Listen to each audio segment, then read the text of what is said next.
बहुत स्वागत है आप सभी का। आप देख रहे हैं द राजनीति का विशेष सेगमेंट खबर और विश्लेषण। मैं हूं जब्बार खान। दोस्तों, महाराष्ट्र में बीजेपी के साथ जो होने वाला है ये बीजेपी के रणनीतिकारों को पहले से मालूम है। ऐसे में बीजेपी के चाणक्य अमित शाह की ओर से ऑपरेशन लोटस के तहत एक ऑपरेशन शुरू किया गया। मैं इसे ऑपरेशन ब्रेन वॉश कहूंगा। तो दोस्तों, ऑपरेशन ब्रेन वॉश के तहत बीजेपी खासकर अमित शाह की ओर से अपने उस एक्शन मोड पर जोर दिया गया जिससे पुराने मित्र को फिर से बीजेपी के खेमे में लाया जा सके। इसके लिए हर मुमकिन प्रयास किया जा रहा। मकसद है कि किसी तरह वो इंडिया गठबंधन को छोड़कर वापस बीजेपी के साथ दोस्ती कर लें। ये नेता कोई और नहीं बल्कि शिवसेना उद्धव गुट के नेता उद्धव ठाकरे हैं। उन पर शाह की ओर से डोरे डालने का भरसक प्रयास किया जा रहा। कभी अमित शाह की ओर से महाराष्ट्र की सियासत में सम्मान के साथ नाम लिए जाने वाले एक खाटी राजनेता बाल ठाकरे का नाम लिया जाता है, बार बार उनका हवाला दिया जाता है।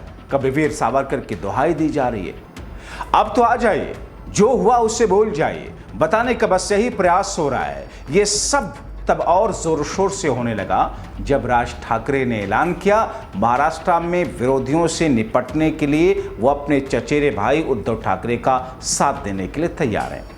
कुल मिलाकर के देखा जाए तो बीजेपी उद्धव और राज ठाकरे के करीब आने से डरी और सहमी हुई है। इसीलिए अलग तरह की खबर गोदी मीडिया, गोदी अखबारों से लेकर मोदी भक्तों की ओर से सोशल मीडिया पर प्लान किया जा रहा, जिसमें दावा किया जा रहा है कि निकाय चुनाव में बीजेपी और उद्धव ठाकरे की अगुवाई वाली शिवसेना यूबीटी की दोस्ती फिर से हो सकती है। दावा किया जा रहा है कि दोनों दलों के बीच में पर्दे के पीछे बातचीत चल रही है। अगर ऐसा होता है, महाराष्ट्र की राजनीति में शिवसेना के दो फाड़ होने के बाद से ये दूसरी सबसे बड़ी सियासी घटना होगी। यह चर्चा ऐसे वक्त पर सामने आई जब कुछ दिन पहले ही एमएनएस चीफ राज ठाकरे ने कहा था महाराष्ट्र की राजनीति से पवार और ठाकरे ब्रांड को खत्म नहीं किया जा सकता। लेकिन सवाल ये है कि उद्धव ठाकरे आखिर क्यों बीजेपी के साथ आएंगे? क्या वो भूल जाएंगे अमित शाह की अगुवाई वाली बीजेपी के कारण ही एकनाथ शिंदे ने बगावत की? क्या उद्धव ये भूल जाएंगे शिवसेना में दो फाड़ इसलिए हुई क्योंकि बीजेपी ने शिंदे को शह दिया? क्या वो भूल जाएंगे कि महाराष्ट्र की राजनीति में ठाकरे परिवार की राजनीति को धूमिल करने वाले अमित शाह और खुद पीएम मोदी हैं? दोस्तों, उद्धव ठाकरे ये कभी नहीं भूल पाएंगे। इसीलिए जब बीजेपी से प्रतिबद्ध मीडिया उद्धव ठाकरे का ब्रेन वॉश करने लगे तो उसी दौरान उद्धव ने अमित शाह को सीधा सटीक टका सा जवाब दिया। एक तरीके से सब कुछ सुनने के बाद में जोर का झटका धीरे से दे दिया। क्या जवाब अमित शाह को उद्धव ठाकरे की ओर से मिला, जिसे सुनकर आपको भी लगेगा अभी लड़ाई बीजेपी से उद्धव और राज ठाकरे की बड़ी होने वाली।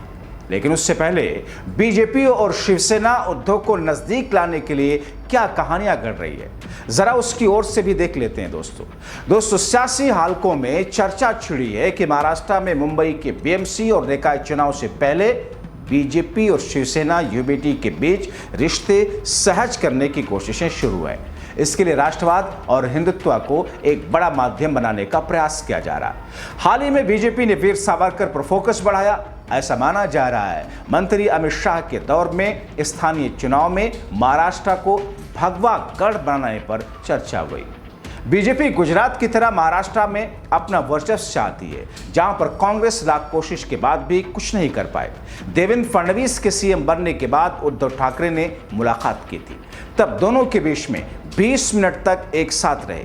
यह भी कहा जा रहा है कि शिवसेना यूबीटी अगर साथ आने को तैयार होती तो बीजेपी इसके लिए माहौल बनाने की तैयारी करती। बीजेपी से अलग होने के बाद भी शिवसेना यूबीटी का वीर सावरकर पर स्टैंड कायम रहा।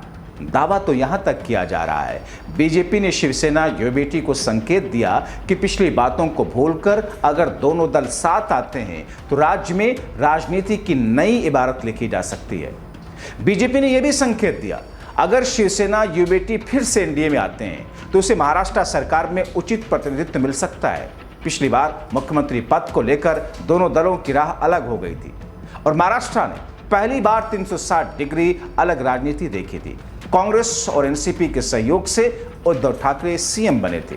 सियासी गलियारों में चर्चा है कि बीजेपी ने पहला संकेत शिवसेना यूबीटी सांसद प्रियंका चतुर्वेदी को ऑपरेशन सिंदूर के सर्वदलीय प्रतिनिधि मंडल को शामिल करके दिया था।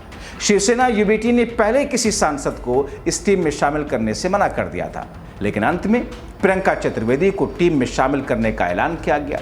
तब आदित्य ठाकरे ने कहा था कि वैश्विक मंच पर भारत की एकजुटता के लिए सरकार के साथ, लेकिन पार्टी घरेलू फोरम पर सर्वदलीय बैठक बुलाने की मांग करती रहेगी। वैसे देखा जाए तो पहले भी बीजेपी शिवसेना के बीच खट्टे मीठे रिश्ते रहे हैं, लेकिन यूबीटी से दोस्ती में एकनाथ शिंदे का क्या होगा, ये सबसे बड़ा सवाल है।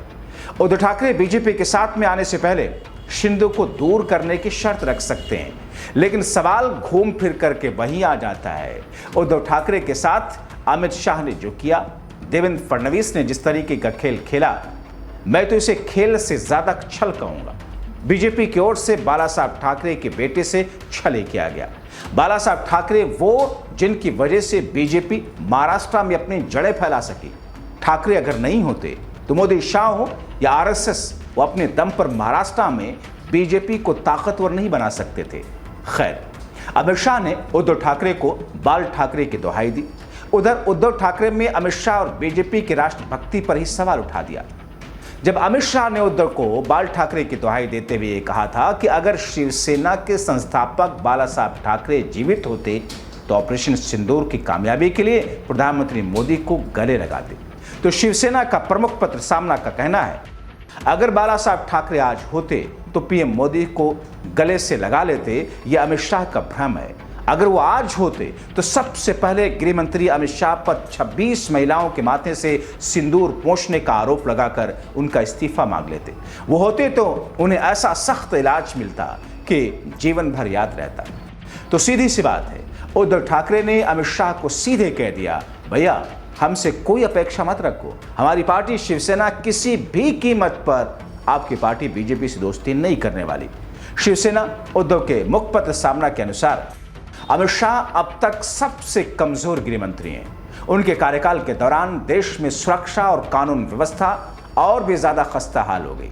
वो गुजरात में मोदी के हस्तक के तौर पर काम किया करते थे, इसलिए जब मोदी का दिल्ली में आगमन हुआ तो उनको वही भूमिका राष्ट्रीय स्तर पर भी निभाने का मौका मिला। अमित शाह शान से तो बड़ा दिखाते हैं, भाषण भी उसी ताव में देते हैं, लेकिन उनकी शान और ताव पहलगाम हमले के बाद फुस साबित हो गई। दोस्तों, अमित शाह की बेइज्जती करने से उद्धव ठाकरे चूके नहीं, देश के अब तक के गृह मंत्री में सबसे कमजोर गृह मंत्री करार दे रहे हैं। एक तरीके से अमित शाह की सोच की उद्धव सर्जरी कर रहे हैं। सुरक्षा में चूक को लेकर निशाना साधते हुए सामने में तो यहां तक लिखा गया, पाकिस्तानी आतंकी अचानक आए, 26 हिंदू महिलाओं के माथे का सिंदूर पोंछकर ऐसे पलायन हुए कि आज तक उनका पता नहीं चल सका।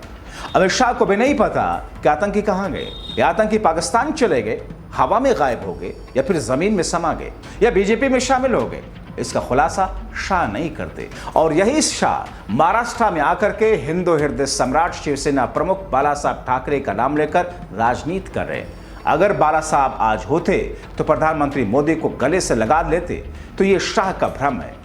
अगर बाला साहब आज होते, सबसे पहले गृह मंत्री अमित शाह का इस्तीफा मांग लेते, सीधे प्रधानमंत्री मोदी को फोन करके कि उन्हें भी कड़ी फटकार लगाते कि मोदी जी 26 महिलाओं का सिंदूर बेटना गृह विभाग के निष्क्रियता और लापरवाही है। ऐसे असफल गृह मंत्री को तुरंत बर्खास्त करो। गृह मंत्री को गेट आउट करने के लिए बाला साहब पूरा जोर लगा देते।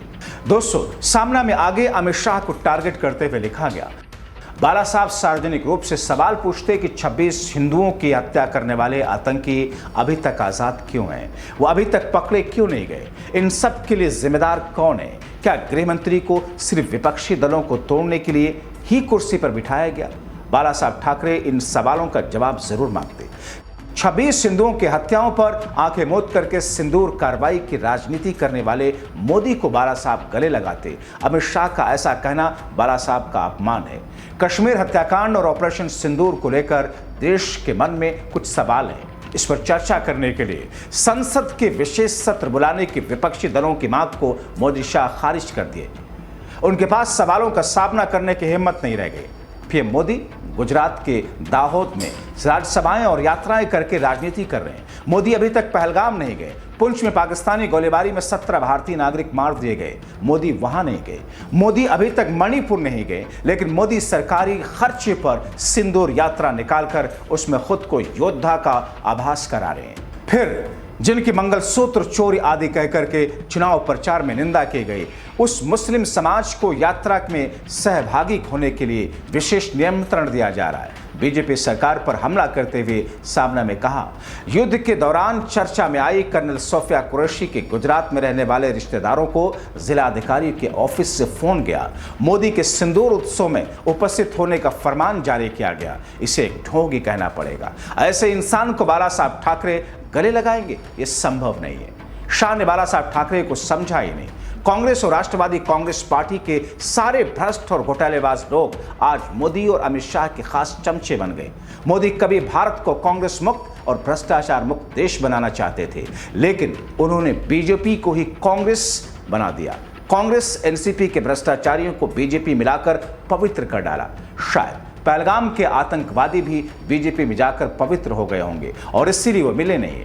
तो दोस्तों, हर एंगल से उद्धव ठाकरे और उनकी पार्टी का प्रमुख पत्र सामना अमित शाह और बीजेपी की बखिया उधेड़ रहा। ऐसे में अगर कोई कहता है कि बीजेपी और शिवसेना उद्धव ठाकरे के बीच दोस्ती हो रही है, यह अपने आप में सबसे बड़ा मजाक। अब अगर कोई ऐसा कह रहा है तो इसे मजाक के तौर पर लीजिए, क्योंकि इसमें रत्ती भर सच्चाई नहीं।